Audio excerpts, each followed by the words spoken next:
GAA Podcast on RTE.ie, sponsored by Optimum Nutrition. No matter your goal, if you're putting it in, we'll help you get more out. Optimum Nutrition, the official performance nutrition partner of the Gaelic Players Association.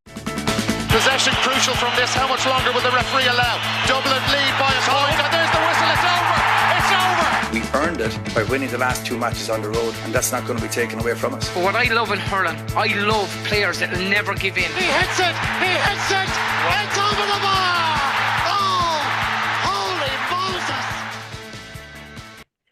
Hello everyone and welcome along to our latest episode of the RTÉ GAA Podcast. Éamonn, Fitzmaurice and Kieran Whelan joining myself and Rory, and we were just saying here, Éamonn, even just talking off air, it's very strange to be looking ahead to an All-Ireland final series where you've got Cork Clare in the hurling this weekend, Galway Donegal in the football the following weekend. No Kerry, no Dublin, no Kilkenny, no Limerick. It's just been an incredible couple of weeks, hasn't it? It has. Look, it's been all that's been good about the championship for those outside of those four counties that you've mentioned, Jacqui. The games have been great. Thankfully, we did have a good weekend of football this weekend. We needed it, and the football championship needed it. But it's fresh, obviously, particularly when you have both sets of counties that you have, both in football-wise, both Kerry and Dublin out. It doesn't happen too often. It hasn't happened too often in the recent past, certainly. So it is massively fresh, and there is a huge degree of excitement. There'll be a great build up to the final. There'll be a great buzz around Dublin that weekend as well, and that kind of familiarity will be absent, and it should add to the occasion, and it should be a great game as well. And I suppose we will be getting into it, but there's been so little between Armagh and Galway over the last couple of seasons, and there's been plenty of incident and football and everything else along the line, so should be good. Yeah, I think it's just the freshness that Éamonn mentioned. That's what it is, Ciaran, isn't it? It's such a novelty. These teams have never met in an All-Ireland final, and only for their recent past. It's not like they were meeting each other all the time, you know? So I think it's going to be absolute fireworks. And it was a great weekend, Jacqui. I suppose we do spend a lot of time knocking our structures and giving out and whinging and moaning and not seeing Croke Park full and da-di-da-di-da. But like the weekend was great. We got two great games. Yesterday's game was strange in lots of ways, but just maybe in the levels of intensity compared to Saturday. But just the general colour and buzz around Croke Park over the weekend. You know, even yesterday, the maroon and yellow and green, like those colours, you never see those colours in Croke Park. It was, and there was 70,000 there, and just a great buzz and crack around the place. But yeah, the two teams that are in the final, it's a novel final, but they know each other very well. Met three times in the last 3 years, two draws, like a point, I think was the other one. So there's been absolutely nothing between them. And they've obviously still under the same management teams for those 3 years, so that makes it very interesting. Like, not a whole lot has changed. So yeah, it's going to be a brilliant final. Well, we hope it's going to be a brilliant final, but it's definitely going to be novel. There's definitely going to be buzz and excitement into it. The Dubs can go to Kerry on the holidays now. You know what I mean? We can, they can look after us for the next few weeks, go down and play a bit of golf or whatever. And the Listowel races will be packed. Yeah, exactly. But yeah, look, it's going to be. It's a good buzz. It's something different, and you got to think that, even you look at Jimmy McGuinness. I was watching him yesterday on the sideline after the final result. Like, he was sickened because he's getting up yesterday morning and he's thinking, Dublin are gone, Kerry are gone. What an opportunity it was for the three teams that were still in it. And it's going to be whatever team wins in 2 weeks' time. It's going to be such elation in either county, no matter who it is, and that's going to be brilliant for the people from those counties. Yeah, and look, the lads are right, Rory. It's brilliant for the football championship because, to be fair, even you and I find when you're working in it for a long time, sometimes you feel like you're giving out about football all the time, and we're constantly talking about how do we make it better, how do we change this or whatever. You watch the weekend, it was just lovely to have a celebration of football. Two great games, two packed stadiums, as the lads said, massive colour, and what these teams are going to bring to an All-Ireland final. I was so excited about football at the weekend. It was lovely to see. It was fantastic. It was, and Éamonn's committee might have to go back into cold storage again. I don't think so. Let's not get too carried away. Yeah. No. They were two very different games, but I preferred Saturday's, because I thought Saturday's game, I think, and I know David Goff is getting some criticism from both camps, I just thought there was just much more physical engagement from both teams, Kerry and Armagh. And I thought yesterday's game, while also incredibly high quality, I mean, some of the scores, I was looking at some of the score taking yesterday and I'm saying, there's no way he's going to try a shot from there. And then he does. And then it goes over and you're going, that's the difference. That's the difference now between teams at this level, at this stage of the season, that they have players of such high quality that can kick scores from acute angles, from distance. And it just added to the atmosphere on both days. Incredible colour.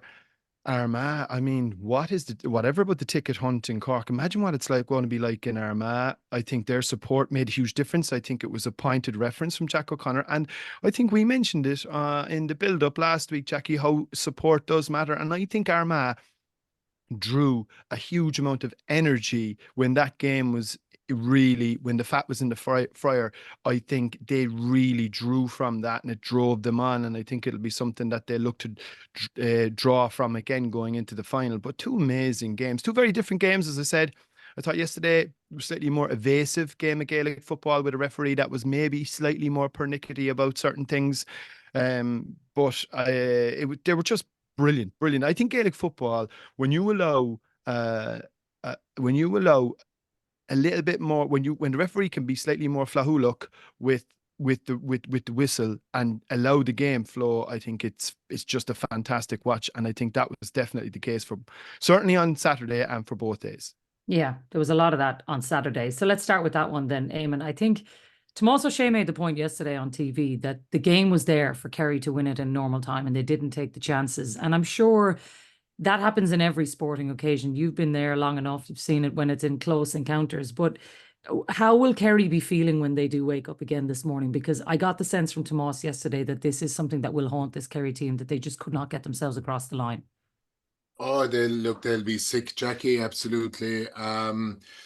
They had the opportunities to win the game. There's no doubt about that. Now, there was an energy about Armagh that it was almost like there was a destiny about them that they were going to somehow get over the line on Saturday. But the simple statistics of the misses that Kerry had in that second half the last day, their shooting accuracy dropped to 30%.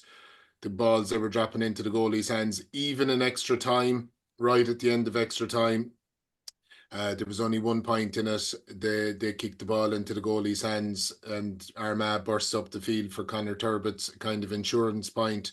So Kerry will feel they had the opportunities to win it, and on another day they would have felt that they should have won it. But at the same time, like I said, there was an energy and a determination about Armagh that they just weren't going to go away. Even when before they got the McCambridge goal, obviously that was a big moment in the game. There was no panic. They were still sticking to what they were doing. There was still a kind of a positive body language about them. So you have to give Armagh massive credit. But yeah, Kerry will be very disappointed. Jacqui, in general, that would be one of the better parts of their game: shooting, forward play, converting those chances. And when you have as many misses, I think the stat of 14 wides over the course of a game, it's pretty unusual for a Kerry team to kick 14 wides over the course of a contest, particularly in Croke Park, a venue that they'd be so familiar with. So that there's loads of other stuff, and when you lose a big game, and particularly an All-Ireland semi-final like that, the analysis is going to be everything in the setup they're going to go back and look at now to see how they can get better for next year. But still on Saturday, it was tiny margins. And in fairness to Armagh, Ciaran, they've been on the other side of so many of those horrible 1-point defeats, penalties, all of that. So at some point their luck was going to turn, and maybe there was a sense around the country that, not that anybody would wish that Kerry wouldn't be in an All-Ireland final because they always bring such colour, but I just think, at some sense people were saying, isn't it great that Armagh's luck finally did come in? And both Kieran Donaghy and Kieran McGeeney mentioned the word luck in their post-match interviews, which I thought was interesting. Yeah, and I suppose a certain degree, Armagh have, they've been well road tested, as we know, and they've been in that scenario. And I think Éamonn touched on it there. When they went 4 or 5 points down, they were still very composed. They never, okay, Kerry had the 2 goal chances, and it would have been interesting to see how they would have reacted maybe if one of them had gone in.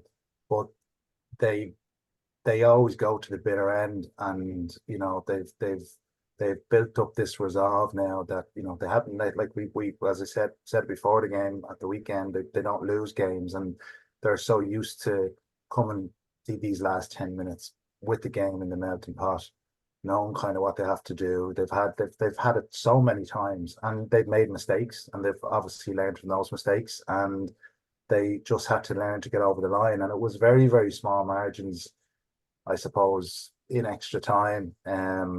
When you look at even the last 7-8 minutes, like they had kicked on and gone 3 points ahead, and you were thinking, yeah, that's enough. And then within 2 minutes, Kieran Burke, I think, got a point, and then the throw ball, Paddy step, and all of a sudden it's a 1 point game again. And Kerry got the chances again to try to get it equalised. But so Kerry will look back and think, yes, we still had the chance to get something out of the game, and they'll look at that shooting efficiency, and they'll look at the drop shorts and giving the ball back to Armagh to allow them to counter. Armagh will look at that extra time in terms of the character, the legs they had, the bench they had. Blaine Hughes' kickouts were, particularly in that last 6-7 minutes, like he hit Conor Turbo with one, he hit Ross McQuillan with one, he hit Jarly O'Burns that kicked over the press. Like they were so good in that period to try and beat the Kerry press. So I just think, Jacqui, over a period of time, they've built a resilience within themselves. They've come back from defeats. They've come back from defeats in a positive way, and they've tried to channel that energy in a positive way, particularly after the Ulster final this year, when you felt like it was going to be a really hard road back for them after another significant knock of not getting a provincial title. So yeah, listen, a couple of things probably broke their way, but you cannot fault their commitment, the effort, the depth that they have, and their passion to succeed. And it was really the sum of the parts. Even when you were looking at a man of the match, Rian O'Neill got it, and that catch near the end was fantastic. But they had so many guys that made a contribution throughout the 70 minutes and in extra time. And in lots of ways, it was a strange type of game, in that it was very like Dublin and Galway, really, because you felt Kerry in the first half were at the tempo. They were doing really well. Their key players were having an impact on the game, and they were turned up, putting squeeze on Armagh. And if you look at the 6 points in the first half, 2 of them were soft frees given them for off the ball instance, and one of them came from a David Clifford turnover, and then the other 2 were lapses down the right hand side where Kerry just kind of switched off. McGrain got in behind, and I think Grimley got in behind, and Kerry were totally dominant in that first half, very like the Dublin game. And you wonder about that psychology at halftime, coming out in the second half with that. I've always felt, and I've been on the end of defeats ourselves when we've gone in, that 4 or 5 point lead at halftime, I always feel is a dangerous lead, because I think psychologically you can just put guys in their comfort zone, just that few percentage points, and then you come out and the game can change in the second half, and momentum can go against you. And even sitting with Peter watching the match, we were saying Armagh needed a spark. They needed something just to energize the crowd, to give them that belief and something to go with them. And the goal really gave them that. Aidan Falkirk kicked a few great, a couple of points before, but that goal really energized them. And they, as Rory touched on it, they had the energy from the crowd at that point, and drove it on to get it to extra time. So listen, there's been lots to like about Armagh in the last year. I've certainly been a fan of them, and I don't see it as a huge surprise. I felt they were going to put it up to Kerry if Kerry were not at their best, and that's how it played out.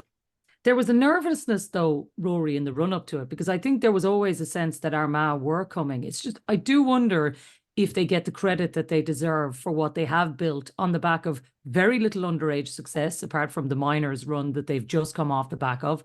Like, this has been structures that Kieran McGeeney has been putting in place for a long time. And it seems like he has a lot of detractors there. And as much as Ciaran said, he's not surprised that they beat Kerry, I still think a lot of people at the start of the year, if you'd have told them that Armagh were going to get to an All-Ireland final, I don't know if there was too many people banging that drum either. No way. I don't think so. I think people might have looked at their run in Ulster and saw that they were on what people might have described as the handier side of the draw, and said that there might have been an Ulster Championship there for them. Having, look, they've got promoted back out of Division 2. That was definitely one massive hurdle jumped. And then to go and try and attack the Ulster Championship, and obviously fell down on a penalty shootout, which was very cruel. And again, look, I've made my feelings known. I just don't agree with penalty shootouts at all. But anyway, look, neither here nor there. I think, though, Whelo mentioned the sum of the parts, and Peter Canavan was on with us last week just to talk about, and I think it caught some people by surprise where he outlined where he felt that, even myself, I was, but it was only when you actually looked at it, and he was dead right, that they do have a very deep panel. And if you mentioned there about the lack of success at underage, they've had no real success at under 20s level. Crossmaglen have fallen back a little bit in terms of being able to compete at All-Ireland club level. So what he has garnered is a bunch of people that have stuck with him for nigh on the 10 years. Their age profile is quite mature. They're not a young team by any stretch of the imagination, but I think they're bringing all of that. They're bringing all of the past experiences, all the past hurt, and it unfolded in just a ball of energy on Saturday. And it just made for an absolute... I know Kerry people sometimes get upset when you say the game was a classic, and it's usually the games that Kerry lose. But it probably is a mark of the respect that people have for Kerry football as well, that when teams turn them over, it becomes a special victory in their own journey. And I know Éamonn is laughing there. I know everyone's laughing at you. I'm laughing because I've heard that many a time as well. Yeah. It's always a classic when Kerry lose. A classic when you lose by a point, yeah. But it was just a fantastic... Look, to me, it was one of the best games I've seen in a long time. I do think Kerry were very unlucky. I mean, the goal chance for Tom O'Sullivan, he normally chips in with a couple of points as well. He didn't really... Did he get as many chances, we'll say, off that, that cultured left foot? The other thing was the chances that they did get, I felt they were either snatching at them, and they lacked a bit of composure, which is very un-Kerry-like. And then the other issue that I felt that they had was there was huge pressure on all of the shots that they were getting. And obviously then, if you throw into the mix David Clifford's, I wouldn't say his inability, but maybe the collective inability to try and free him up or get him into the game in a bigger and a more influential way, that definitely was lacking. And that's obviously something that the Kerry management and the team themselves are going to have to look at. Maybe it's, as Éamonn did with Gooch back in the day, that you release him out to the deep. Maybe these new rules that Éamonn bring in will create a little bit more freedom for players like Clifford. I did think I watched a little bit on the high behind. He was being prodded and poked quite a bit now. And from a refereeing perspective, if we were being, as I said, very pernickety about pulling the odd tug of the jersey here and tug of the jersey there, but yet it's all right to dunt a fella and punch a fella and push a fella in the back and all of this kind of crack. I think, protecting the good players is something that you do have to bear in mind as well. But look, David's well able to look after himself. He's a big boy. I think from a Kerry perspective, maybe releasing him out to 11 might be something that they could look at. I still do think that they might be better served with Sean O'Shea moving to midfield. I know people will say that a week in their half forward line, but I thought Killian Buckley was outstanding, actually. He was a big plus coming in, and he'll certainly put his hand up maybe for an inclusion from the start the next time Kerry go into championship, possibly league games. And they have plenty of players coming through as well. So I wouldn't be getting any violins out for Kerry just yet. At the same time, I think from an Armagh perspective, it was a special day, an incredible victory, and one richly deserved, to be fair to them. Yeah. Before we move away from that game, Éamonn, just a word on Kerry and where they go now, because their experience, obviously this team did win the All-Ireland in 2022. They lost an All-Ireland final last year. Just because they've gone out in the semi-final, I'm not saying that they're regressing, but they didn't seem like they were the same Kerry this year. I don't know if they ever caught flight to a point that you would have said, yeah, they're absolutely motoring. And maybe there's other reasons for that, but I don't know. And it is going to be a long winter in Kerry. So what happens now with this team? No, you're right, Jacqui. You're 100% right. Kerry never looked like All-Ireland champions-elect this year. There was never that kind of purpose or rhythm about them. A team that wins in All-Ireland, when you look back, oftentimes as the season is going on, you can see the ingredients. Definitely when you look back, you can see the telltale signs. But I think in Kerry, we kept expecting them to catch fire. When the draw for the group stages was made, we were kind of a bit disappointed because they were going to win those games and there wasn't going to be a challenge there. I was actually quite worried last week. I look back at the Derry game last week, do my bit of Obervala for the weekend, and Derry were actually wrecked on the second viewing and looking back on it at the time. I think I was so distracted by the quality of the game, I didn't appreciate how drained Derry were. Gareth McKinless in particular stood out for me. He made a great burst early on and had the goal chance in the first 30 seconds. But after that, he never made those incisive runs that he can make. And the more I looked at that game, I said, we felt in Kerry that that was a good test that gets them ready for a semi-final. But on reflection, I was saying it actually wasn't. And Armagh were battle-hardened.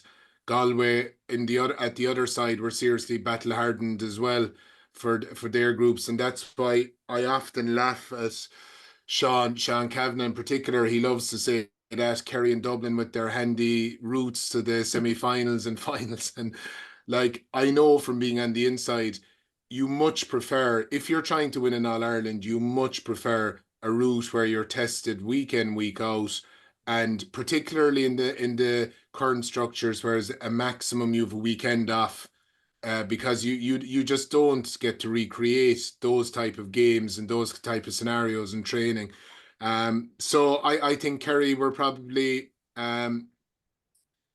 the opposite of battle hardened, whatever word you'd use for that, and that probably showed, especially as the game went on. I thought in extra time in particular they flagged a bit physically as well, and Armagh looked to have all of the energy.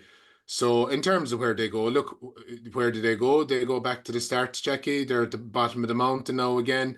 There'll obviously be a lot of external chatter in Kerry. That's always going to go on anyway. But within the group, they'll have a serious review. They'll have a very honest review. They'll look at where they can get those extra percent to bring them back to the summit again.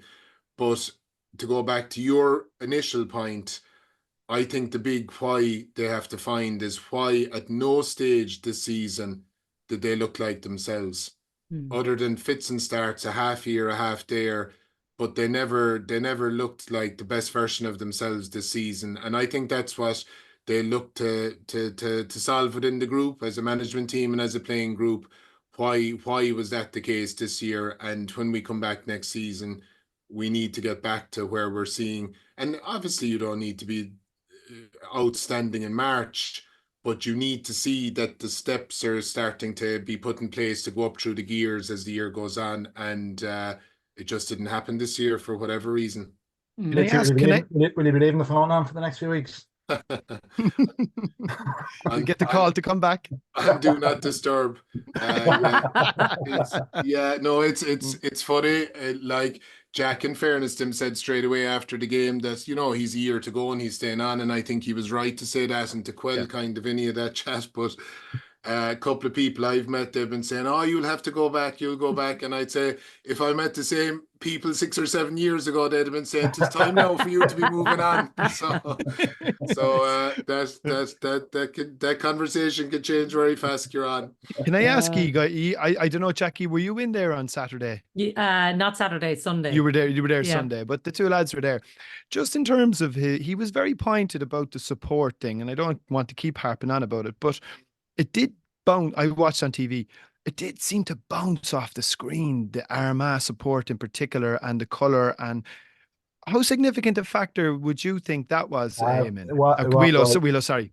Yeah, it was a big factor. I'd say it's might disagree with me here, but definitely it was 3-4 to 1. Yeah. From an Armagh perspective, it didn't feel like there was a big Kerry crowd there at all. And that, you know, Jack O'Connor touched on it. Crow Park, when momentum's going against you, the crowd is massive. It's massive. It is. It's a huge factor. And the opposite way, when things aren't going your way and the crowd is against you, you know what I mean? So it can add momentum, but it can also stifle you. And it definitely didn't appear to me to be a big Kerry support there. Anyway, I don't know what because every score Armagh got seemed to be greeted with this sort of symphony of just raucous noise, Éamonn, whereas Kerry were getting equally good quality scores, and it didn't feel like it had the same wave of emotion behind it. And sometimes I don't know how significant that might be. Yeah, it is. And I think sometimes, look, the way we used to turn it as players, as we used to use it, you loved playing in that kind of an environment. I played against Armagh crowds back in 2000, 2002, 2006, and they were the same level of noise and fanaticism, and it's brilliant. It's actually brilliant to play with it. Similarly, we played Ciaran and the lads in Thurles in 2001, and there were incredible atmospheres to play in, and they're memorable. And even if the odds are stacked against you, it's very enjoyable as a player to be playing there. But certainly in an extra time game, that kind of support can give you energy. And you know, the Dubs were brilliant at it in their time as well, where the hill would give them energy and momentum, and they could have a burst of scores. But look, the Kerry sport, this is nothing new. It isn't like it's a surprise, you know, especially And it Saturday. is expensive. It is expensive. It is. It is dear. It's a long way to travel, especially if you're a family of four.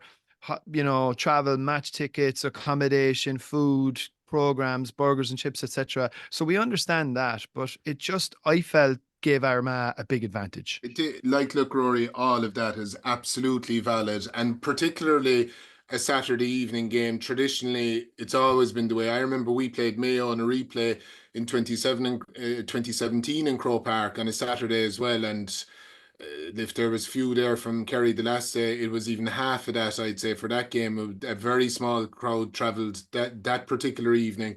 So that is a thing. But the flip side I would feel about it is that for a county that is so obsessed with football, and it's regarded as a religion down here, I just think for those big games at this stage of the year, you know, it's no longer the golden years where we'll wait for the final.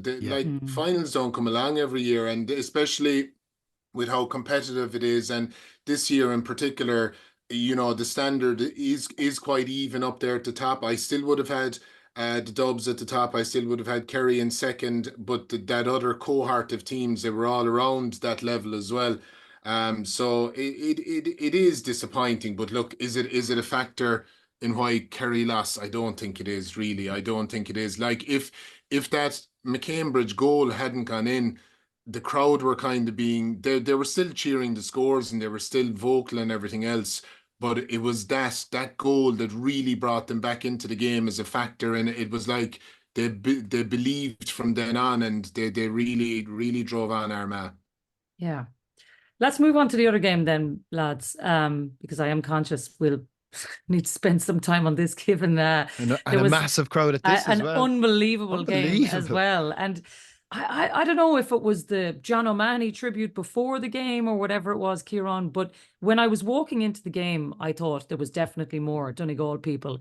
But I think in that moment, particularly when the applause went up, I suddenly looked around and thought, oh my God, there's an awful lot of Galway here people. And it came on at the end when N17 came on. It was like a carnival inside there. You know, Galway people were just thriving for success with this team, and credit to them, maybe being in an All-Ireland final 2 years ago is standing to them. And when it comes to these big games, that they were the ones who got across the line, because they were tested right to the metal on Sunday. Yeah, absolutely, Jacqui. And listen, there was a great crowd yesterday. It was probably 50-50. There was a great crowd down from Donegal and Galway. And yeah, there was a beautiful tribute, obviously, to John O'Mahony before the game. And it was kind of very poignant, and it was a kind of a somber kind of atmosphere just before kickoff, you know. But definitely the game, you know, the game got going. It was a strange, like the two games. Rory, you know, you touched on it, but I definitely felt it yesterday being in there. There was a kind of a distinct lack maybe of intensity, particularly in the first half yesterday. It was a very strange game in that Galway kind of sat off Donegal and gave up the kick out and dropped back, and Donegal came up the field and got their scores, and then Galway went long and large majority of their kickouts and done really, really well on it. And when they got at Donegal early, they caused them problems. Then as the half went on, Donegal began to stifle them a small bit. I think I'd probably disagree with Rory. I think the referee I think he had a decent game. There just wasn't many fouls. There was very few fouls in the first half, and there was very few turnovers. So it was very much a game. But is that are you putting that down to lack of contact or lack of engagement? Obviously everybody was in their shape, and Galway were they were keeping an eye on the runners. They were watching McHugh and Morgan, and they had their midfielders and half forwards across that 50-yard line, and it was more about positioning and not letting a 1-2 or a guy in behind. They were very conscious of their positioning, and similarly down the other end. And it was then in the second half, obviously McGuinness realised at half time they were getting hurt on the long kickouts. They dropped off, and Galway never pressed Donegal once. They never pressed Patton once nearly for the whole game. In Australia, they'd done the same against Armagh a few weeks ago, where they're actually content in dropping off and giving teams possession. And the second half, in the middle part of the second half, it was very much kind of it was cagey. It was kind of how you expected the first 15-20 minutes. But Galway just had that bit touch of extra. Like when everyone talks about the reliance on Comer, Finnerty and Walsh, and like if you look at yesterday, McCall done a brilliant job on Damien Comer and limited his impact.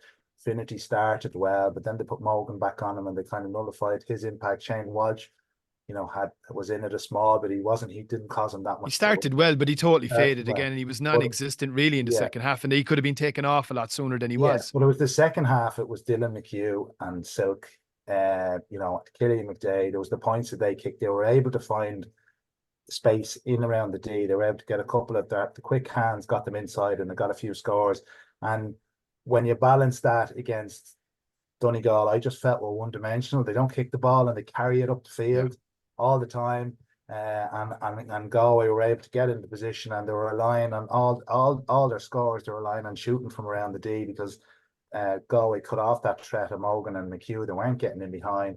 No long ball option. They don't move the ball fast by foot. They are extremely accurate. They have such good range of shooters, Lang and Thompson, that sort of stuff. But it was Galway again. I thought in the end, Jacqui were hard and battled, and they could just mix it up a small bit, and they can change their game. And there was very little in it. Looked like the margins were so small. Look at the goal.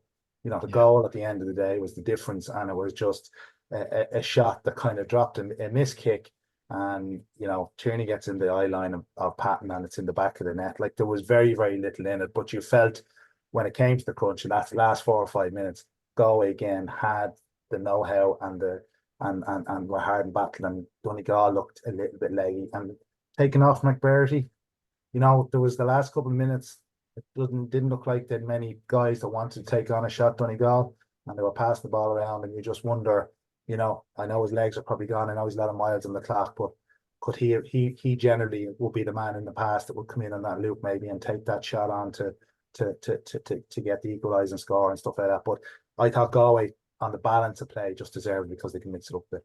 Can I ask you a question on that, Éamonn? Because as a manager, that's got to be the hardest decision. Your guy, I need to take him off, but he's my go-to guy. And Porrick Joyce had the same thing with Comer and Walsh, who both obviously had to be taken off in the same thing.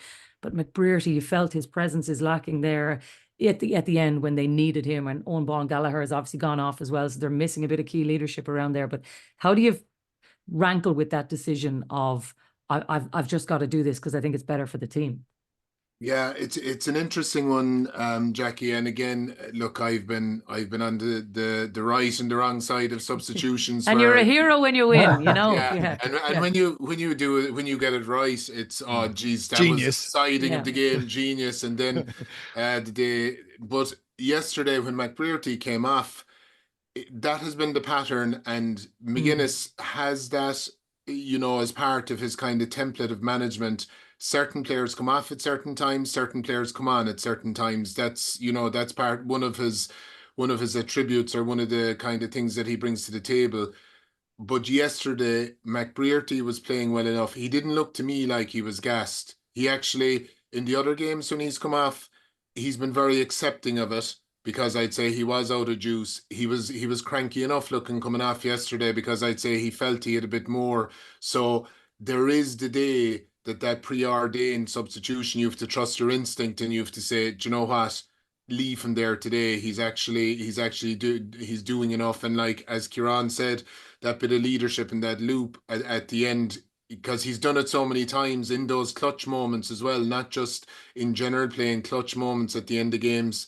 He did it against Derry a couple of years ago, memorably, where McCaig had done a job on him for the whole game, and he came and he kicked the winner right at the end. But like, the end of the game, exactly what Ciaran said, that period in the second half, McBrearty kicked the equaliser. I think it was in the 47 to 48 minutes, kind of around then. And for the rest of the game, it was 3 points to 1 to Galway. And, the 2 late Galway scores obviously were hugely critical there. But yeah, look, it is one of those ones that you wrestle with. Owen Bond went off after that, I'd say, didn't he? Wasn't it? He was later than it was after him, but it wasn't too much after that. Yeah. I think maybe, yeah. So that might have changed. That might have changed his mind. But yeah, then when you lose, of course, it was the wrong call. That's the difficulty. I do still think for Jim McGuinness, though, Rory, if you'd have told him at the start of the year, you're going to win Division 2, you're going to win the Ulster title, and you're going to be in the last 4 of the All-Ireland. Like, I know he said yesterday, there's no year one of the plan, this was the opportunity. I absolutely understand all that in the moment, but I do think he's got to recognise this, that he's made unbelievable progress with this team in just 1 year. Yeah, I suppose, and I think Whelo mentioned it just a minute ago. It's just about developing. There's so much to admire about Donegal. I mean, their athleticism, their collective togetherness, their spirit, their ability to move the ball, their distance shooting. I mean, Langan kicked. He kicked one. I know he kicked 4, but there was one was an outrageous score. It was right up there with Rian O'Neill's from the day before. It was just insane. I couldn't believe it. Now I know the one at the very end, he skewed off, but like, you're so tired at that stage. I think where they lack a little bit is, did they create a single goal chance in the 80 minutes? Did they create one? No. I'm not sure they did. And I think the only way you're going to create goal chances the way the game is played now, you have to turn that ball from back to front a lot faster. When you're running everything, it is going to restrict your ability to try and, get goals. And I think I don't know, Rory. I think after the weekend, the hoof and the long ball in is going to return now. After hopefully it's back. But I think from their point of view, it's just about developing that now for next season. I think they won't want to hear this now. And I'm sure when he looked at the landscape heading into the semi-finals this weekend, I mean, like, you have to bear in mind, Jim McGuinness was presented with an opportunity to win an All-Ireland in a quarter-final against Louth, a semi-final against Galway, and a final against Armagh. You're not going to get chances like that again very, very soon. Mayo, Dublin, Kerry, Tyrone, they will all come back. We know that. And it was definitely, he will feel that. Like, I mean, I think, I don't know, was it Whelo or Fitzy mentioned that he looked sickened afterwards, and you wouldn't blame him because he definitely does. But look, I think they can take huge amounts of credit. I think from a Galway perspective, for me, I just think, look, there's so much to admire. Again, the quality of player that they have, their half back line. I mean, the fact that John Daly can't get into the team. I mean, who would have thought that 12 months ago? Was he an all-star last year or the year before? Like, this is incredible. They're bringing on the likes of Johnny Heaney. You talk about depth of squad. They're bringing in the likes of Johnny Heaney and Tom Mulhare. Unbelievable. And like, if you look at their sort of scalp list already this season, they've beaten the Division 1 champions, the Division 2 champions, the Ulster champions, and the Leinster champions, and they're Connacht champions themselves. So their credentials, I think, are, serious, very, very serious, and in a meritorious sense. And I think they'll go into this final full of confidence. Yep, they will. And Ciaran, the one big asterisk next to that is the same asterisk that's been following them around all year. Who's going to line out in that final? Because I still think Damien Comer didn't look 100% fit. Shane Walsh was obviously not in a position to be able to play a whole game. Sean Kelly wasn't able to play the game. You still do think if you're going to win an All-Ireland, you'd like to be in Pádraig Joyce's position, looking at everybody being able to actually play in this game. 2 weeks' time is going to come around very quickly in Galway. Yeah, he would, but I suppose he's been managing this challenge for the last few months, hasn't he? And even after the Dublin game, people were wondering, well, is Shane Walsh going to tug out yesterday? Where's Comer at? Okay, Kelly missed it. Finnerty wasn't as heavily strapped yesterday as he had been, and he looked to be moving more freely. Yeah, a little bit more, going a little bit better than he had done in the previous 2 games. So, but I think it's not unlike Armagh. Their strength is it's the other players that are really stepping up for them. How many years now are we talking about the Comer, Walsh, the key players up front? But it's their success this year has been based on probably John Maher, Dylan McHugh. Totally. Yeah, John Maher in the middle. Conroy is playing really well. Dylan McHugh is absolutely having an awesome Silk. year.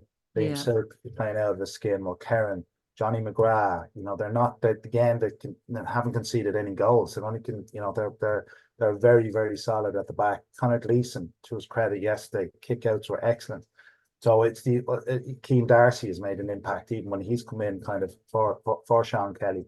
And as you say, Johnny Heaney coming off the bench. Carl Sweeney was back on back yesterday as well. So it's the other players that have really stood up, and they do have leaders. They have leaders outside of them, and that's I think the part that Joyce will be most happiest with. Obviously, listen, Shane Walsh was heavily strapped with ice yesterday. You could see after the match, and Comer limped off, but he's managing to get them on the field of play, and so you can't. I'm sure whatever has to be done in 2 weeks' time, he'll want them starting again. But he has the backup. He has the backup, and they're the real positives from Galway's perspective. Yeah, big time. Okay, well, before we leave the weekend, one last word on the Tailteann Cup final, Éamonn, because to be fair, I think everybody expected that Down were going to win this game, given what had happened between the 2 teams last year. You see Laois conceding 8 goals. I think if there's not a moral victory, because that sounds like, the wrong thing to say, certainly, but I thought Laois gave them more of a game than maybe they were expecting. And I think they gave Down a right scare for their victory in the end. I thought Laois have had a brilliant year as well. And I think, finishing runner-up in a Tailteann Cup, having a really good season is probably something that maybe they didn't expect at the start of the year either. So I thought it was a great finish to what has been a really, really good championship season in the Tailteann Cup this year. It has, and like you said, you have to give massive credit to Laois. Even just a simple drawing the line back to conceding the 8 goals last year in the semi-final against the same opposition, and where they've come to this year.